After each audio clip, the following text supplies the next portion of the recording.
इधर इटली की सरकार ने उनके देश में घुसने की कोशिश करने वाले 100 से ज्यादा लोगों को पकड़ लिया।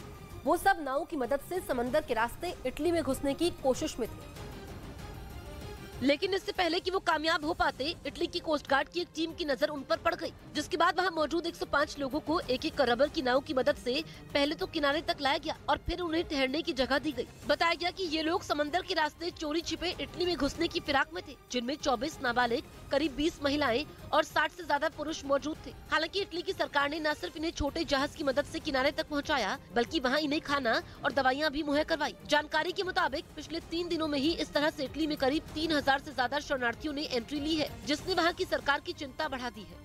उधर पश्चिमी मीडिया का दावा है कि ज़ेलेंस्की के सैनिक बखमुत को बचाने की आखिरी कोशिश में जुटे हैं। इस शहर पर कब्जा करने के लिए पुतिन की सेना पिछले कई महीनों से जोर लगा रही है और उसने बखमुत के कई इलाकों को जीतने का दावा भी किया है, लेकिन इसके बावजूद ज़ेलेंस्की के सैनिकों ने हार नहीं मानी। वो बखमुत के जिस इलाके में भी मौजूद हैं, वहां पुतिन की फौज को जोरदार टक्कर दे रहे हैं। वहां से सामने आई एक तस्वीर में ज़ेलेंस्की की सेना रूसी सैनिकों पर निशाना साधकर रॉकेट की बरसात करती नजर आई। इसी तरह कई दूसरे इलाकों में भी यूक्रेन की फौज अपने शहर को बचाने में जुटी है, जिसके लिए वहां पिछले कई महीनों से भीषण जंग छिड़ी है। इस दौरान बाजी कभी रूसी सेना के हाथ लगती है तो कभी यूक्रेन के।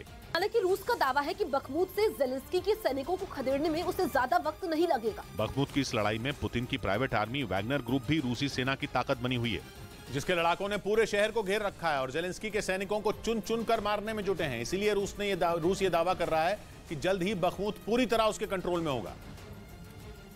लेकिन पश्चिमी मीडिया का दावा है कि बखमुत में यूक्रेन के जोरदार हमलों में 1500 से ज्यादा रूसी सैनिक मारे जा चुके हैं। इसके साथ ही ज़ेलेंस्की की सेना रूस के कई इलाके छीन चुकी है, जबकि पुतिन की फौज का दावा है कि बखमुत में उसकी घातक मिसाइलों और रॉकेट की मार से यूक्रेन के सैनिकों का मनोबल पूरी तरह टूट चुका है। इसीलिए वो इस शहर को छोड़कर भाग रहे हैं। यानी अगर रूस का ये दावा सही है तो ये ज़ेलेंस्की के लिए बड़ा झटका होगा, क्योंकि माना जाता है कि बखमुत पर कब्जा करने के बाद पुतिन के लिए पूरे डॉनबास को जीतने का दरवाजा खुल जाएगा और वहां जीत के बाद यूक्रेन के बड़े औद्योगिक शहर क्रामातोर्स्क और स्लोवियांस्क पर भी हमला आसान हो जाएगा।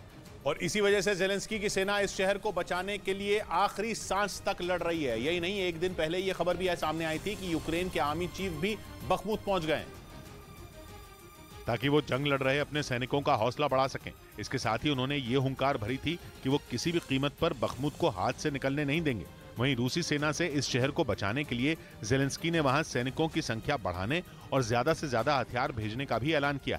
इस बीच पश्चिमी मीडिया का दावा है कि ज़ेलेंस्की ने बखमुत को बचाने के लिए अमेरिका और नेटो के दूसरे देशों से खतरनाक हथियारों की भी डिमांड की, ताकि वो उनके दम पर पुतिन की फौज को वहां से खदेड़ सकें।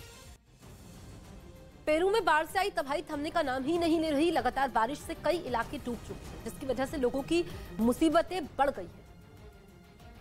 पेरू में याकू तूफान के बाद आई बाढ़ से लोगों का हाल बेहाल हो चुका है। हर तरफ सिर्फ पानी भर चुका है। हाल ये है कि जहां तक नजर घुमाओगे सिर्फ पानी ही पानी नजर आएगा। लगातार बारिश से कई इलाके पानी में समा गए हैं। सड़कें तालाब में तब्दील हो चुकी हैं। लोगों के घर, गाड़ी सब कुछ डूब चुके हैं, जिसकी वजह से लोगों का जनजीवन पूरी तरह से अस्त व्यस्त हो गया है। जानकारी के मुताबिक बाढ़ की चपेट में आने से हजारों लोग प्रभावित हुए हैं। वहीं प्रभावित इलाकों में लगातार रेस्क्यू ऑपरेशन चल रहा है और लोगों को सुरक्षित जगहों पर पहुँचाया जा रहा है।